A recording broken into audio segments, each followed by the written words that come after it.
Assalamualaikum warahmatullahi wabarakatuh. Saya Nur Ahmad Hidayat dengan NIM 1905236481113 dari kelas D313MT akan menjelaskan tentang uji korelasi moment person. Apa itu korelasi moment person? Korelasi person atau sering disebut dengan korelasi product moment merupakan alat uji statistik yang digunakan untuk menguji hipotesis asosiatif atau uji hubungan dua variabel bila datanya berskala interval atau rasio. Lalu, kegunaan dari product moment yang pertama adalah menyatakan ada atau tidaknya hubungan antara variabel X dan Y. Yang kedua, menyatakan besarnya sumbangan variabel satu terhadap yang lainnya yang dinyatakan dalam persen. Koefisien korelasi atau yang biasanya dilambangkan dengan R merupakan ukuran gabungan linear atau derajat keeratan antara variabel bebas yang dilambangkan dengan X dan variabel tak bebas yang dilambangkan dengan Y. Selanjutnya, nilai R berkisar antara negatif 1 sampai dengan 1. Jika nilai R mendekati negatif 1 atau positif 1, maka nilai X dan Y memiliki korelasi linear yang tinggi. Selanjutnya, jika R negatif 1 atau R sama dengan 1, maka X dan Y memiliki korelasi linear yang sempurna. Jika nilai R sama dengan 0, maka X dan Y tidak memiliki relasi linear. Selanjutnya adalah koefisien determinan atau yang dilambangkan dengan R besar, merupakan proporsi keragaman total nilai variabel tak bebas atau Y yang dapat dijelaskan oleh variabel bebas atau X melalui hubungan linear. Rentang nilai koefisien korelasi antara lain 0 sampai dengan 0,2 memiliki hubungan yang sangat tidak erat. Selanjutnya 0,21 sampai dengan 0,4 memiliki hubungan yang tidak erat. Dan untuk 0,41 sampai dengan 0,7 hubungannya cukup erat. Selanjutnya untuk 0,71 sampai dengan 0,9 memiliki hubungan yang erat. Dan yang terakhir 0,91 hingga 1 memiliki hubungan yang sangat erat.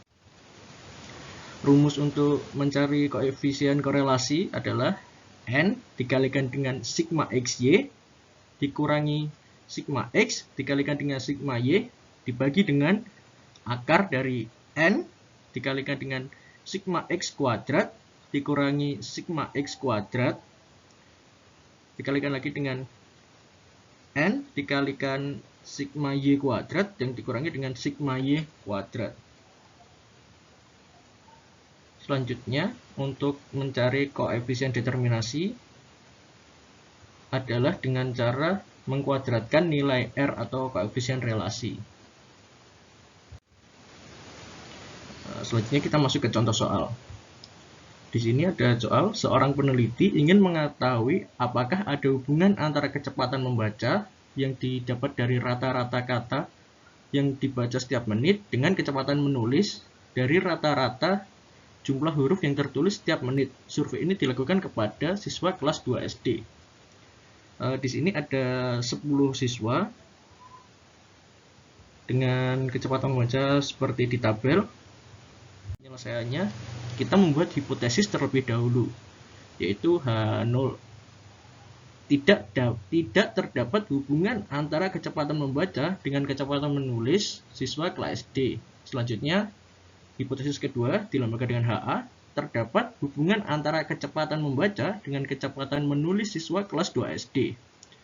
Nah, di sini H0 banding R sama dengan 0 dan HA banding R tidak sama dengan 0.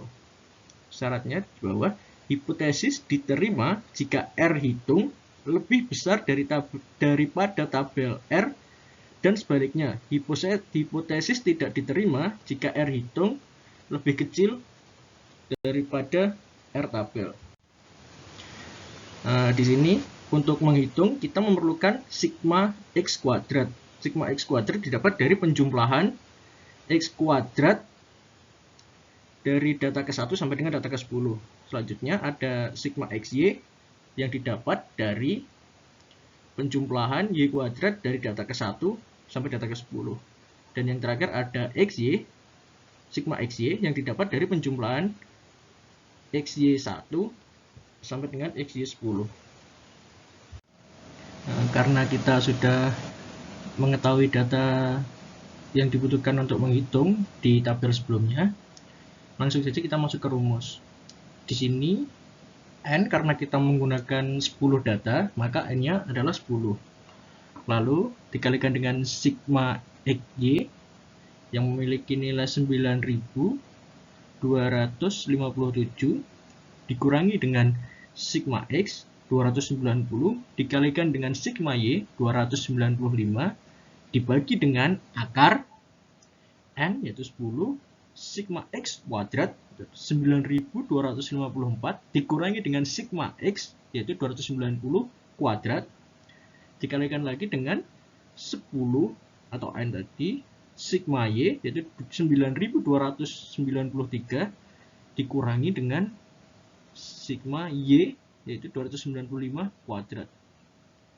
Dari perkalian tersebut kita mendapatkan angka R yaitu 0,994. Lalu kita berpindah ke tabel R yang berada di sebelahnya. Untuk nilai N10, level of significance di 5% adalah 0,632. Sedangkan kita mendapatkan nilai di atas tersebut yang dapat ditarik kesimpulan jika H0 ditolak dan HA diterima. Yang berarti bahwa ada hubungan antara kecepatan membaca dengan kecepatan menulis. Selanjutnya ada determinasi yaitu yang dilambangkan dengan R besar. Determinasi didapatkan dari R kecil kuadrat yaitu 0,994 kuadrat yang memiliki nilai 0,9. 0,9 jika dijadikan persen itu memiliki nilai 90%, yang berarti pengaruh kecepatan membaca terhadap kecepatan menulis adalah 90%, dan 10%-nya lagi dipengaruhi oleh faktor lainnya. Nah, kesimpulan yang kita ambil ini berdasarkan dari H0 dan HA yang ada di depan tadi. Sekian penjelasan dari saya. Jika ada salahnya, saya mohon maaf. Sekian, wassalamualaikum warahmatullahi wabarakatuh.